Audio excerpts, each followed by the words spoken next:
আসসালামু আলাইকুম, welcome to গ্রামীণ রান্নাবান্না। আজকের রেসিপি চাপটি পিঠা। তো দেখুন পিঠাগুলো কতটা সুন্দর হয়েছে। আপনাদের কাছে যদি সময় একদমই কম থেকে থাকে তাহলে খুব অল্প সময়ে এরকম মজাদার চাপটি পিঠা বানিয়ে খেতে পারেন। খুব অল্প সময়ে এই পিঠাটা বানিয়ে নিতে পারবেন এবং 2টি উপকরণ দিয়ে এই পিঠাটা বানিয়ে নিতে পারবেন। চলুন এখন আমরা মূল রেসিপিতে যাই। এখানে আমি 1 বাটির মতো আটা নিয়ে নিচ্ছি, তারপর অল্প একটু লবণ দিয়ে দিচ্ছি এবং 2 মুঠো চিনি দিয়ে দিচ্ছি। আপনারা যতটুকু মিষ্টি খাবেন কম বেশি বাড়িয়ে দিতে পারেন। তারপর এখানে আমি পানি দিয়ে দিব। অবশ্যই আস্তে আস্তে পানি দিয়ে এই ব্যাটারটাকে বানিয়ে নিতে হবে। বেশি পানি দেওয়া যাবে না, তাহলে কিন্তু অনেকটা পাতলা হয়ে যেতে পারে। তার জন্য আমি অল্প অল্প পানি দিয়ে এই ব্যাটারটাকে তৈরি করে নিচ্ছি। আমি হাত দিয়ে কিন্তু মেখে মেখে এই ব্যাটারটাকে তৈরি করে নিচ্ছি। চামচ দিয়ে কিন্তু এই ব্যাটারটাকে তৈরি করা যাবে না। আপনারা চাইলে একটা হ্যান্ড উইক্সের মাধ্যমেও এই ব্যাটারটা বানাতে পারেন, না হলে কিন্তু দলা দলা থাকবে। তো দেখুন আমি এভাবে আস্তে আস্তে কিন্তু ব্যাটারটা বানিয়ে নিচ্ছি। আমি আপনাদেরকে দেখিয়ে দিচ্ছি যে কতটা ঘনত্ব হবে বা এরকম পাতলা হবে। ঠিক এরকম করেই এই ব্যাটারটা বানিয়ে নেবেন, তাতে করে চাপটি পিঠাগুলো অনেকটাই সুন্দর হবে এবং খেতে অনেকটাই মজা হবে। তো দেখুন আমি একটা কড়াই বসিয়ে নিচ্ছি। কড়াইতে কিন্তু তেল কোনো কিছু দিইনি।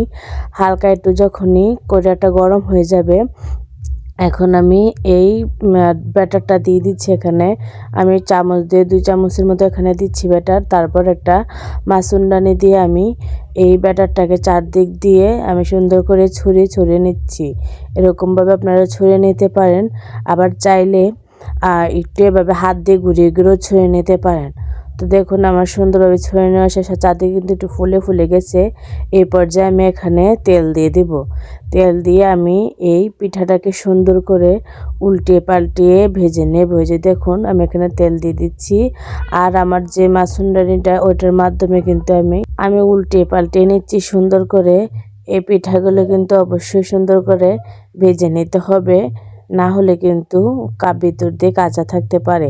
তো চুলার আঁচটা কিন্তু লো টু মিডিয়ামে রাখতে হবে, না হলে কিন্তু পুড়ে যাবে। তো দেখুন আমি লো টু মিডিয়ামে রেখে এই পিঠাটাকে সুন্দর করে ভেজে নিচ্ছি। তো আমার এই পিঠাটা এখন হয়ে গিয়েছে অনেকটাই। তো আমি যে চারদিক দিয়ে কিন্তু সাইড দিয়ে নরম থাকতে পারে, তার জন্য কিন্তু আমি সাইড দিয়েও এরকমভাবে আমার কাঠিটা দিয়ে আমি নেড়ে নেড়ে সুন্দর করে ভেজে নিচ্ছি। আমি এভাবে কিন্তু 2 পাশ দিয়ে ভেজে নেব। আমার ভেজে নেওয়া হয়ে গেছে, উঠিয়ে নিয়েছি। আমি আপনাদেরকে আরেকটা এরকমভাবে পিঠা বানিয়ে দেখিয়ে দিচ্ছি। আমি ঠিক একইভাবে কড়াইয়ের যে অল্প একটু তেল ছিল ওই তেলটা উঠিয়ে আমি আবারও কিন্তু এভাবে ছড়িয়ে দিচ্ছি। আপনারা কিন্তু ভিতরে তেল লাগবেন না কড়াইয়ের মধ্যে। যদি প্রথমে কড়াইয়ের মধ্যে তেল দিয়ে দেন, তেল বা অল্প একটু থাকে, তাহলে কিন্তু এরকমভাবে সুন্দর করে ছড়ানো যাবে না পিঠাটা। তো পুরোটা পিঠানো ছড়ানোর পর আমি দেখুন অল্প একটু পিঠাটা এবার কাঠি দিয়ে একটু আলগিয়ে দিয়ে আমি কিন্তু তেলটা দিয়ে দিচ্ছি। তেলটা দিয়ে তারপর কিন্তু আমি এই পিঠাটাকে সুন্দর করে আমি সাইড দিয়ে এরকম আলগা আলগা করে নিচ্ছি, যাতে আমি সুন্দরভাবে উল্টিয়ে নিতে পারি। এই যে দেখুন আমি এভাবে ঠিক উল্টিয়ে নিচ্ছি এই পিঠাটাকে। এভাবে আমি উল্টে পাল্টিয়ে এই পিঠাটাকে সুন্দর করে ভেজে নেব। এই যে দেখুন আমি সুন্দর করে এভাবে ভেজে নিচ্ছি। আর আমি কিন্তু অনেকক্ষণ সময় ধরে এই যে দেখুন চারদিক দিয়ে কিন্তু আমি তেলটা এভাবে দিয়ে দিচ্ছি, যাতে পিঠাটা সুন্দর করে ভাজা হয়ে যায়। এই যে দেখুন যাতে কোনো সাইড দিয়ে কাঁচা না থাকে, তার জন্য আমি এভাবে কিন্তু এভাবে কাজ করে করে কিন্তু আমি পিঠাটাকে সুন্দর করে ভেজে নিচ্ছি। যে দেখুন আপনারা কিন্তু ঠিক একইভাবে এই পিঠাগুলোকে ভেজে নেবেন। এই যে আমি কিন্তু সবগুলো পিঠে ঠিক এরকমভাবে করে করেই বানিয়ে নিচ্ছি। এখানে কিন্তু অল্প একটু ডো দিয়ে অনেকটাই পিঠা বা অনেকগুলা পিঠাই বানানো যায়।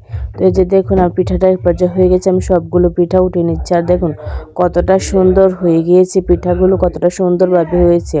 একদম গরম গরম দোয়া ওঠা পিঠাগুলো কিন্তু আমি আপনাদেরকে দেখিয়ে দিচ্ছি। তো আমার ভিডিওগুলো যদি ভালো লেগে থাকে তাহলে সাবস্ক্রাইব করে আমার পাশেই থাকবেন। আল্লাহ হাফেজ।